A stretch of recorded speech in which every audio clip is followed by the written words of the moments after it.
uma taxa, parece que era 700, 800. Isso foi muito grave, hein?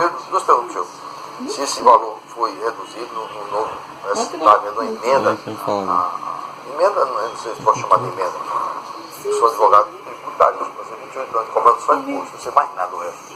Civil, criminal, se Deus o livre precisar, já tem doutor Eduardo aqui, doutor Eduardo Cunha, correr na hora para ele. Mas eu fico preocupado com o seguinte também. Ele falou 2006, você falou que já tinha passado pela CCJ. Pode perdurar ainda por mais um ano, 2 anos, ou isso é para o mês que vem já? Bom dia, Alex. Bom dia, Major. Bom dia, telespectadores. O projeto de lei 3722, ele foi aprovado na comissão especial e encontra-se pronto para votação em plenário da Câmara. Depois disso, ele ainda vai para o Senado. E posteriormente... Ainda vai para o Senado, depois aí não volta para a Câmara não. Não. Aí já vai para sancionar. Já vai para a sanção. Ele... Mas deve ficar. Um porte, salvo engano, custa para emissão R$1.000. Olha aí, vai passar a ser R$100. Olha que beleza, poxa, que notícia boa que você está dando agora. Porque quando eu vi, fiquei apavorado, rapaz, a pessoa de classe, sabe, que ganha o salário, precisa se defender, sai de rua, tem vigia, vai passar a madrugada, sai 5 horas da manhã, à mercê dos bandidos, cada um com 3, 4 armas, né? Aí, mas não pode manter esse aparelho. R$100 é acessível, não chega mais de sair com a sua. Não é resposta, fica lá dentro. Mas a questão de isso vai para o Senado, você como advogado e bem acompanhado, você acha que vai chegar no Senado daqui a quanto tempo? O presidente da Câmara, Rodrigo Maia, em campanha, a presidência da Câmara, ele não se posicionou, mas ele prometeu colocar em pauta esse ano. Esse ano, isso que dói, meu Deus, não... Diante desses problemas que tivemos lá com a tramitação do impeachment, agora as reformas que estão sendo encampadas pelo governo, isso tem atrapalhado um pouco, mas como o Major falou, já há inclusive pedidos de deputados de urgência para que seja incluso na pauta esse ano ainda. Então a gente tem essa expectativa de ele entrar na pauta esse ano. Aí, que coisa muito boa mesmo. Aí eu pergunto a você acha que realmente vai trazer uma segurança, que nós batendo um papo aqui, por exemplo, que se fizesse um comparativo, a grosso modo mesmo, nos Estados Unidos tem a população maior que a nossa, né? Nos Estados Unidos, por exemplo, a cada 100 mil pessoas, quantos crimes lá nos Estados Unidos, qualquer 18 anos pode chegar na merceariazinha que vem, mercearia, cada crime tem uma loja de arma. E compra sua arma lá, dá a identidade e traz a arma. No caso, você acha que realmente existe esse perigo assim o Major falou muito bem, vai ser, o material vai ser fornecido, sim, mas você vai passar por não só um curso de treino, de tiro, como também vai sentar lá e vai dizer, você vai, não sei se vai ser aula, o que vai acontecer, mas você vai ter que usar a arma assim, como guardá-la. Mas voltando à questão dos Estados Unidos, todo mundo tem arma lá, né? Todo cidadão lá tem arma, cara. Lá tem mais habitantes que aqui. Por exemplo, lá a cada 100 mil, todo mundo tem arma lá, e aqui ninguém tem. Cada 100 mil, faça uma comparação dos Estados Unidos com o Brasil. Nos Estados Unidos, hoje a taxa por 100 mil habitantes em homicídios é de 4,5%. Aqui no Brasil, com os últimos dados divulgados pelo Mapa da Violência, que é uma estatística chancelada pelo Ministério da Justiça, estamos em 59 mil e tantos homicídios. Não, peraí, eu não entendi. Por 100 mil habitantes. Nos Estados Unidos... Perdão, 59 mil total. 59 pessoas. Estamos em 29,4. Pronto, aí por 100 mil nos habitantes. Estados Unidos, a cada 100 mil, existe um percentual de 4,5 mortes por cada 100 mil. No Brasil, 29 por cada 100 mil? 29,4 a cada 100 mil habitantes. 6 vezes mais. 6 vezes mais, né? O que é isso? Lá pode comprar arma, cada cidadão pode adquirir sua arma, 4,5 por cada 100 mil. Aqui ninguém pode comprar arma, só os bandidos que têm arma, é 29 pessoas a cada 100 mil.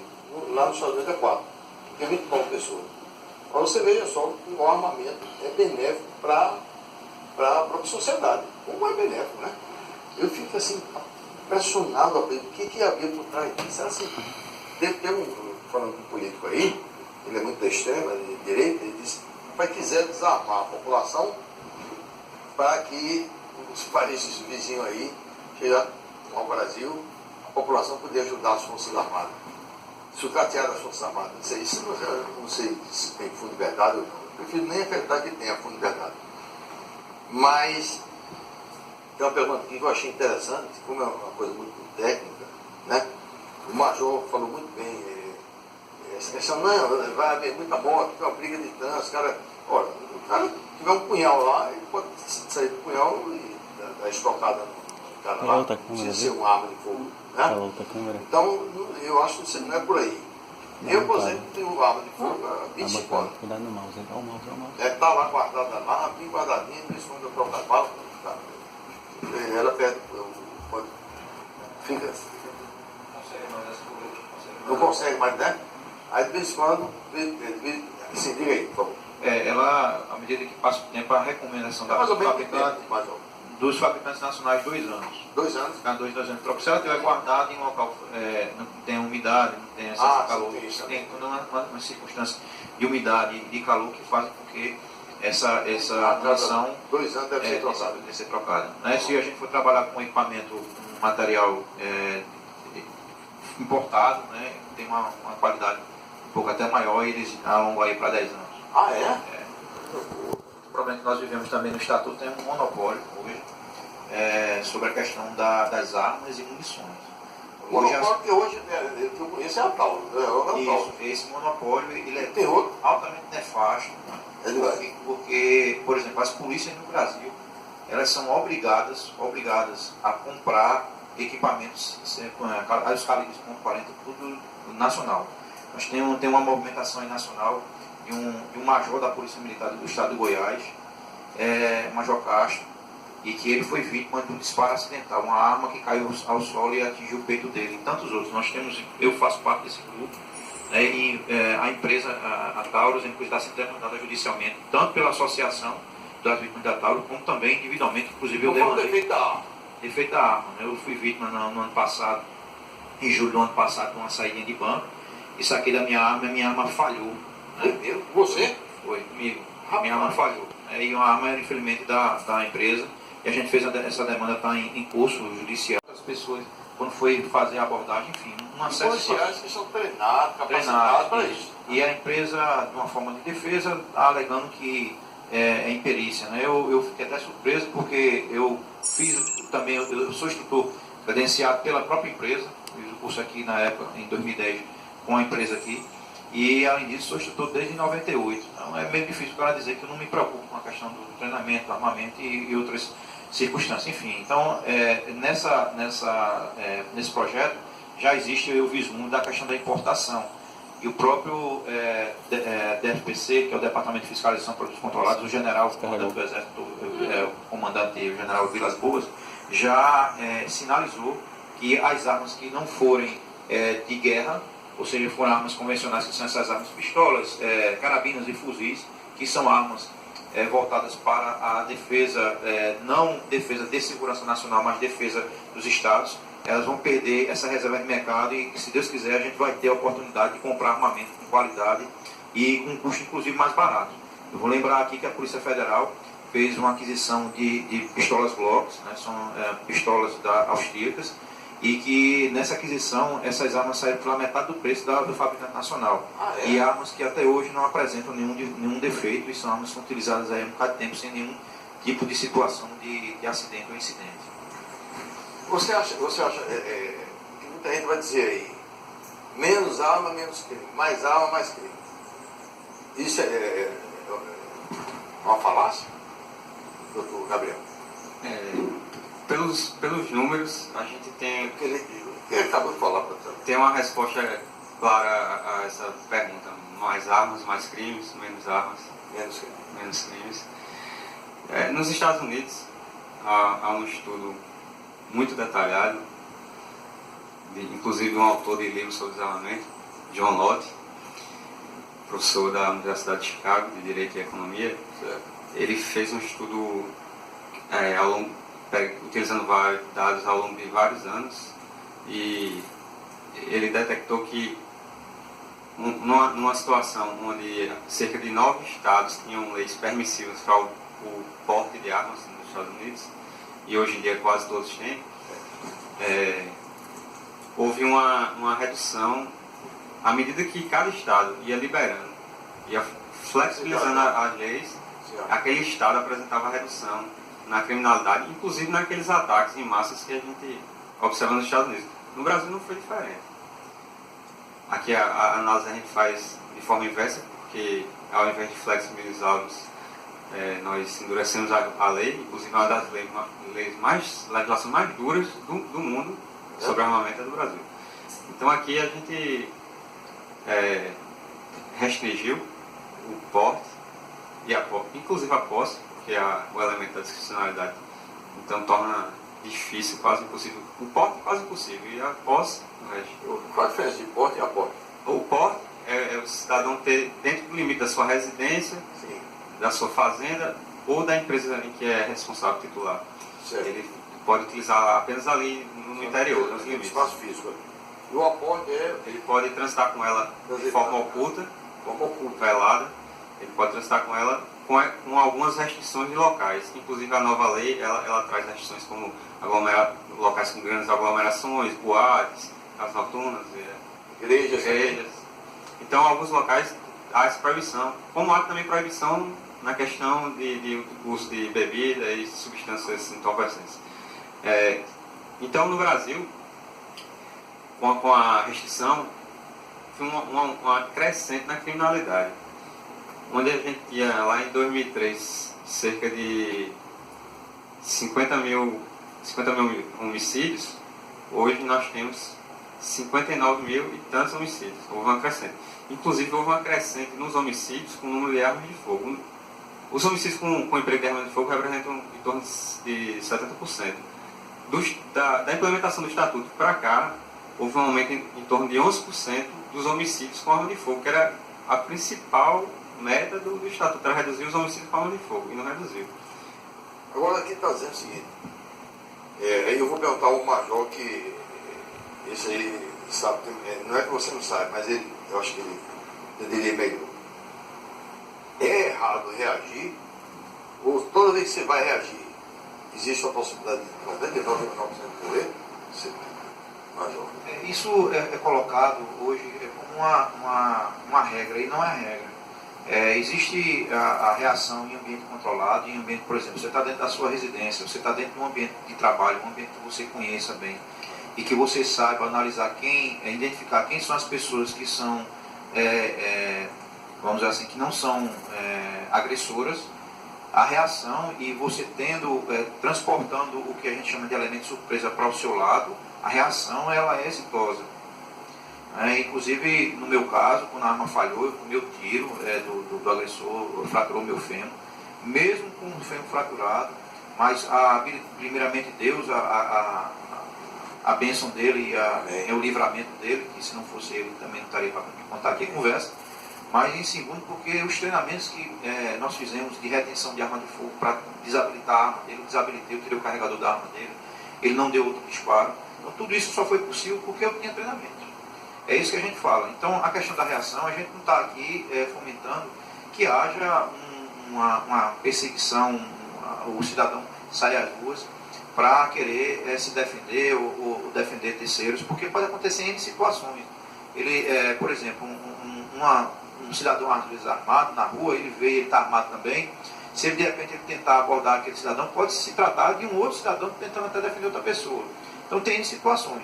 Uma reação, ela desde que você tenha um treinamento, você saiba todo o que se apresenta no teatro, existe treinamento para isso, com certeza você vai utilizar aquilo ali, inclusive para aprender até a não reagir, né? Porque às vezes você está com arma de fogo, e assim, eu já, nesse tempo de polícia, já utilizei várias vezes a arma de fogo, sem sequer dar um disparo.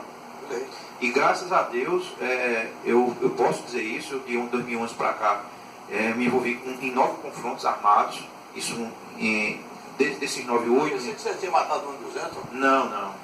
E, pelo contrário, nós fizemos a preservação da vida. Você vê, é tão importante e parece... Mesmo sendo um agressor. E nós fizemos a incapacitação do criminoso, alguns infelizmente foram atingidos, outros a gente apenas fez a verbalização.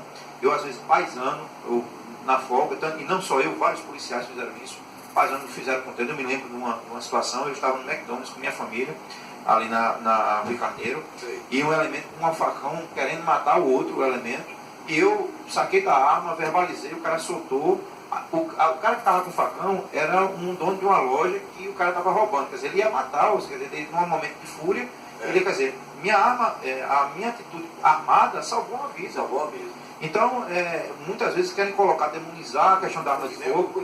E é interessante que isso tem N situações que você precisa dar disparo. Então, às vezes, um cidadão armado, que esteja qualificado e sabe, inclusive, a não reagir, ele vai salvar vidas, inclusive a dele. E tem alguns dados também que são interessantes, já que você falou em termos de mundo, a gente também tem que transportar aqui para entender. Inicialmente, quando começou o desarmamento, o governo federal, em suas propagandas e em vários outros eventos, quando falar sobre a questão de entregar sua arma, investiram maciçamente em campanha. Investiram 47 milhões de reais em indenizações e mais aproximadamente 20 milhões de reais em propaganda. Só que, se é democracia, então ele teria que ter uma propaganda para o desarmamento e uma propaganda para o armamento, antes do plebiscito, antes do referendo. E não foi feito. Foi feito unilateralmente. Então, é a primeira crítica que eu faço. Se nós estamos vivendo num Estado democrático de direito, deve se dar o direito de resposta a todos, inclusive para as associações que são contra a questão do desarmamento. Mas você chamou a atenção, desculpe aí, você chamou a atenção, um negócio assim, veio à minha mente. Eu participei da época da campanha do desarmamento, era um negócio assim da Rede Globo para menor para maior, sem jornais, era um negócio diferente, muito maciço. Muito maciço. E hoje não vê assim tanto para... Porque eles viram que foi a derrocada, que o estatuto não se viu. Então hoje eles estão, ninguém veio a público para dizer, olha, o que a gente pensou, ninguém teve a hombridade, porque eu acho que é importante ter a hombridade também, para dizer assim, nós erramos. E chamar os segmentos, olha, eu imagino, eu faço esses estudos, eu pesquiso, eu mantenho contato com muita gente, não procuraram nem sequer as entidades esportivas, não se procurou os instrutores de tiro no Brasil para discutir isso aí. Os policiais que estão vivendo no dia a dia, não procuraram, fizeram uma coisa ideológica, unilateral, e tal que está. Né? Mas vamos para dados também no mundo. Nós temos, por exemplo, a China. A China é terminantemente proibida de arma de fogo. Mas os ataques às escolas, nós temos vários ataques à faca, onde 21 crianças, por exemplo, em uma província na China, foram mortas por um cidadão insano com faca. O Japão é um país também que é proibido a arma de fogo. E o índice de suicídio no Japão é altíssimo. É altíssimo, porque existe também uma questão cultural. Né? Nós temos aqui, por exemplo, a Suíça. É o país que de 6 milhões de habitantes, 2 milhões possuem arma de fogo em casa. E a média da Suíça é 0,7 por 100 mil habitantes. 0,7. Então, a arma é um objeto inerte. Não vai ser a arma que vai matar. Agora, a gente precisa ter uma questão de cultura, uma responsabilização, porque à medida que a gente vai pulverizar isso, vai capilarizar essa questão do valor da taxa para o porte do registro e a possibilidade do cidadão ter, a gente precisa também fazer um tipo de escola. Senta aqui, vamos treinar, Por quê? Porque existe uma questão cultural. A arma de fogo, ela não foi feita para... O cidadão tem que entender, e uma vez ele portando, essa arma de fogo não é feita para sucumbir outro indivíduo que esteja em uma contenda, que seja uma contenda, por exemplo, numa briga, numa briga de trânsito, uma briga de vizinhos. Essa arma de fogo é para utilização contra uma ação criminosa, e inclusive em legítima defesa. Então é preciso que se entenda isso. E que as penas, e aí também uma crítica que eu já faço, né, ela fragmentou, foi muito bom, ela jogou o crime das penas lá para o capítulo 7 desse projeto, já fragmentou, segregou, porque no estatuto o porte de calibre restrito e a porte era tudo uma coisa só. Ela segregou, foi algo muito interessante também ter feito isso aí.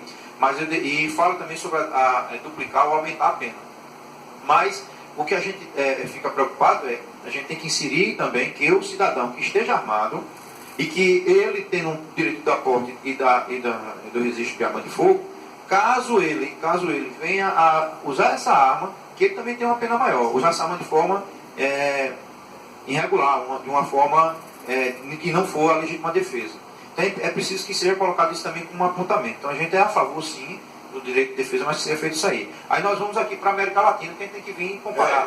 Porque inicialmente compararam no mundo, aí como viu que não deram certo, aí não, vamos para a América Latina. O Brasil é o terceiro país na América Latina com a maior taxa. Nós perdemos só para Colômbia e Venezuela.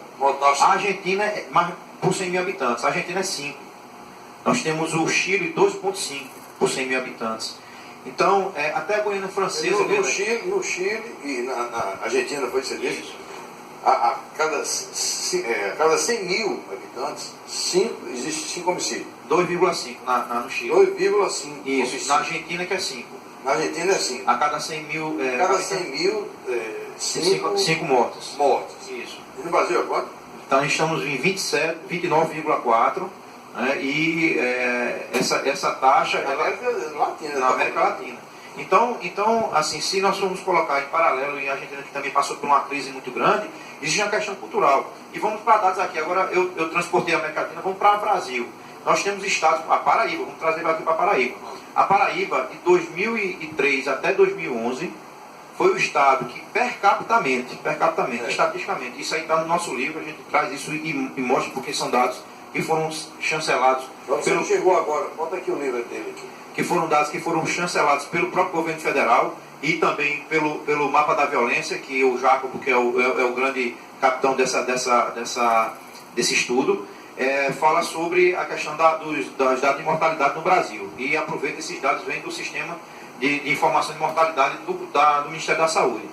E dados interessantes, também peguei os dados do Ministério da Justiça. O que é que nós fizemos? Um paralelo. Porque muita gente dizia, uma falácia, de que quanto mais armas, ou que a arma do cidadão armava o criminoso, ou que a arma extraviada armava o criminoso, então vamos lá. A Paraíba foi o estado que mais se entregou arma no Estatuto de Desarmamento. Mais se entregou per capita, né? Em termos de Nordeste, e se você colocar em percentualmente, ela está. Em termos de Nordeste, foi um dos que mais entregou. Foi o estado que menos se expediu porte de arma de fogo, e menos se expediu registro de arma de fogo. Nós temos casos, inclusive, de atletas lá do clube, que entraram com ação, entraram com um mandado de segurança, conseguiram porte de arma de fogo. Foi a maior luta do mundo, porque exatamente corre, como o doutor Gabriel aqui falou, a questão da discrecionalidade do delegado para dizer se sim ou se não. E entrou com ação, até porque era procurador de um município, teve ameaça de morte e conseguiu ter o direito a porte de arma de fogo. Então foi um dos estados que menos se expediu porte, menos se expediu registro. Em termos de extravio, as armas foram menos extraviadas. E de 2003 para cá, ela crescia, até 2011, perdão, ela crescia 25% ao ano. É isso? 25% ao ano. Nós tínhamos em torno de morte, em torno de 380 mortes em 2003, 2001, 2002, 2003. 380, 400 mortes por ano na Paraíba. Nós fechamos em 2015 em torno de 1.500, quase 1.600 mortes. Então, a pergunta é, ajudou o Estatuto? Não, não ajudou. E não é só ele.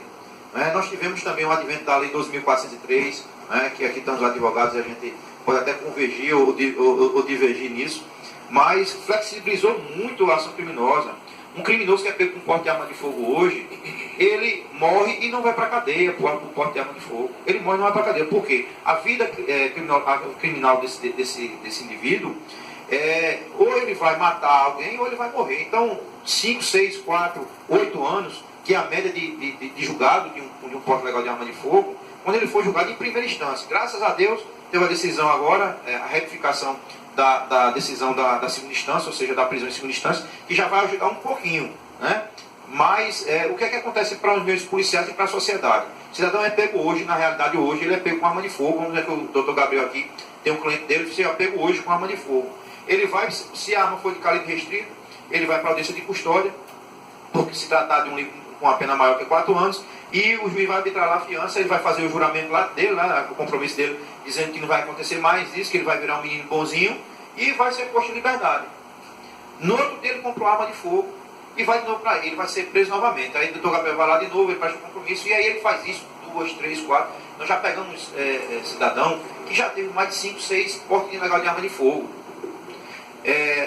Ontem no Ceará foi preso um criminoso daqui da Paraíba que já tinha mais de 20 processos, inclusive uma boa parte dele com porte ilegal de arma de fogo. Então não funciona.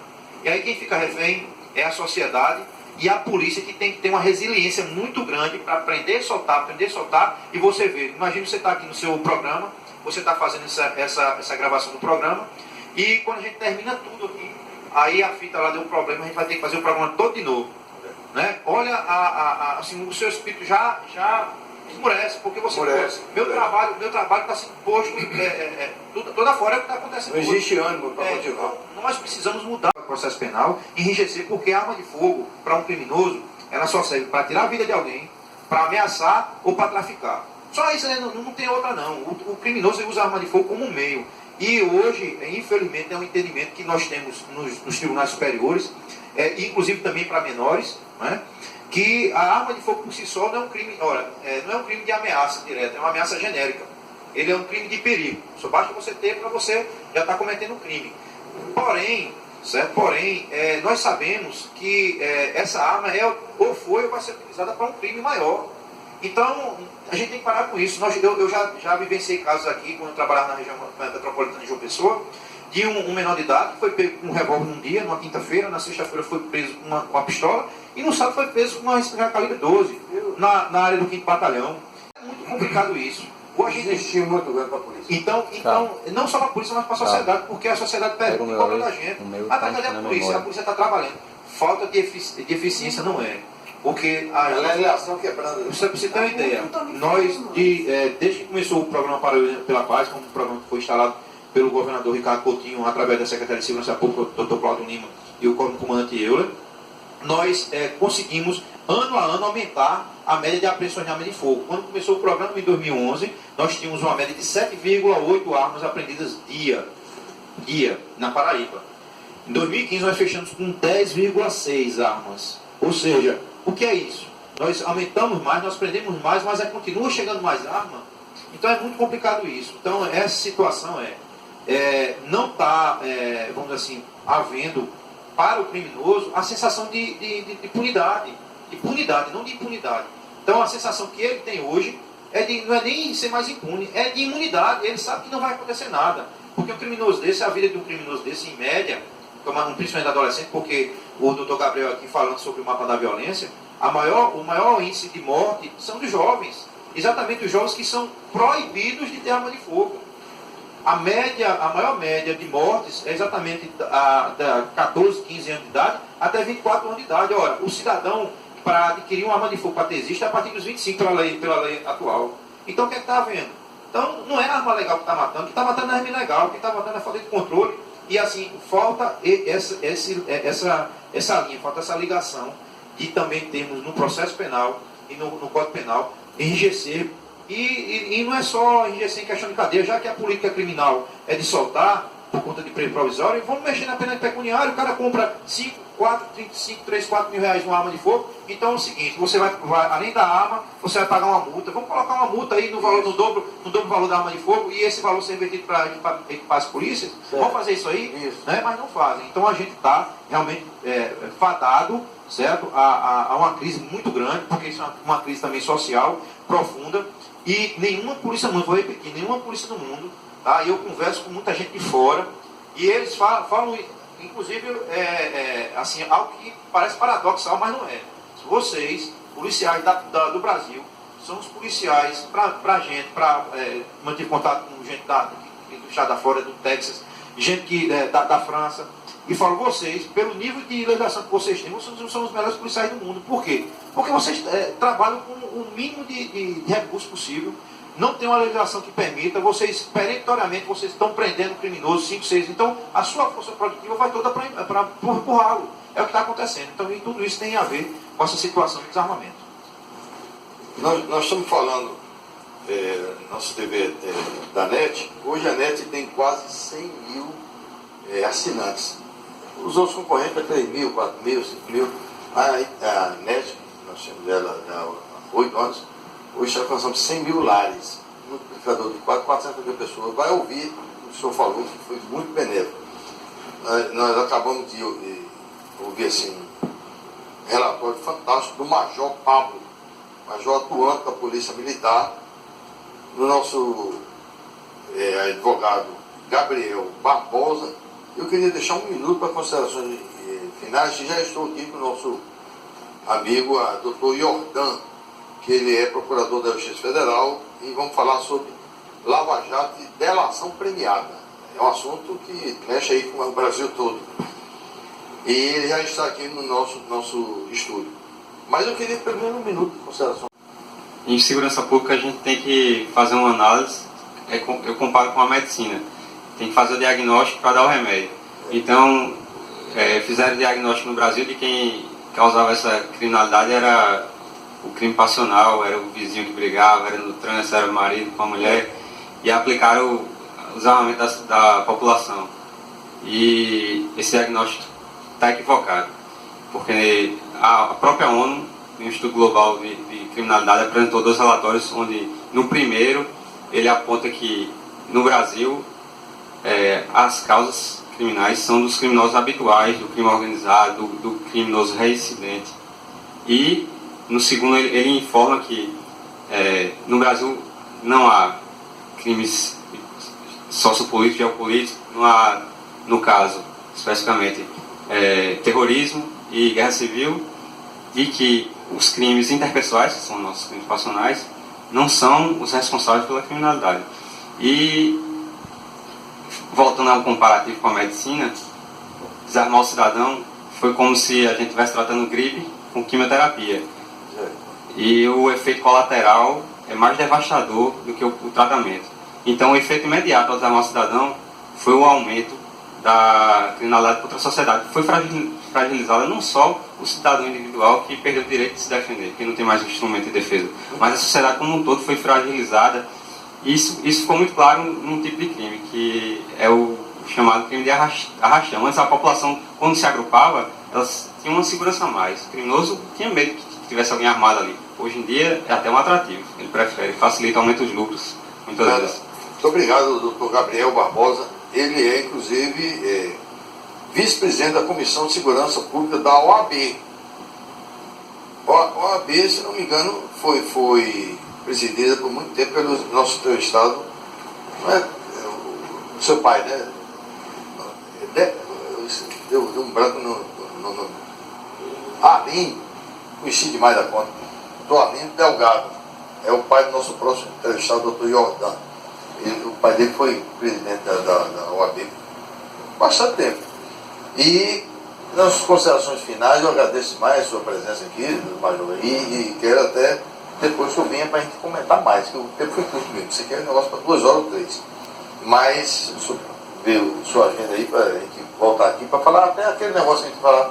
Eu pensava que estando dentro do carro, se eu puxasse lá o meu 38 lá, o cara com a arma dentro do vidro lá, eu atirasse de dentro, porque é baixar o vidro, mas dentro do carro você pode atirar e a bala não sai da trajetória dele lá. Não, em uma distância curta não. Não, né? Mas suas considerações finais, eu queria só uma perguntazinha, que o doutor Delgado está aqui, o Jordão, se tem algum deputado federal da Paraíba que está assim, conjunto com o senhor lutando para isso. Tem alguns, só pode dar citar o nome. Existe o deputado Efraim Moraes, que ele faz parte, inclusive, do que foi colocado à época da bancada da bala. Ele foi colocado esse apelido lá para os deputados que estavam a favor desse projeto. Então ele é um defensor dessa situação, né, da revogação do Estatuto e do projeto 3722. Né. Ele, inclusive, já teve a oportunidade de conversar com ele sobre isso e vem aí também consolidando na Paraíba. E mais outro deputado? Ele é o que é mais atuante. Os demais eu não tive a oportunidade ainda. Inclusive eu vou a Brasília também, porque eu vou fazer também esse trabalho de divulgação, de conversar também com os deputados, juntamente com o Bené Barbosa, que é um grande, foi o baluarte na questão da defesa da queda do desarmamento, do Estatuto de Desarmamento no Brasil. Queria agradecer o espaço, Alex, ao doutor Gabriel também, doutor Eduardo, o Jordan, Eu me agradeço. Espero o convite. Eu fiquei feliz demais da conta, primeira entrevista. A segunda, tenho certeza que vai ser também muito boa, porque o doutor Jordan, Delgado, que é procurador de Justiça Federal, ele vai falar sobre Lava Jato e delação premiada, gente. É assunto palpitante também. E essa do desarmamento, assim que vocês tiverem qualquer notícia, dá um toquezinho pra gente, para errado colocar, mesmo que seja semana que vem souber, semana que vem vocês vão. Tá bom? Muito obrigado. Tem um comercialzinho, 30 segundos só aí, gente.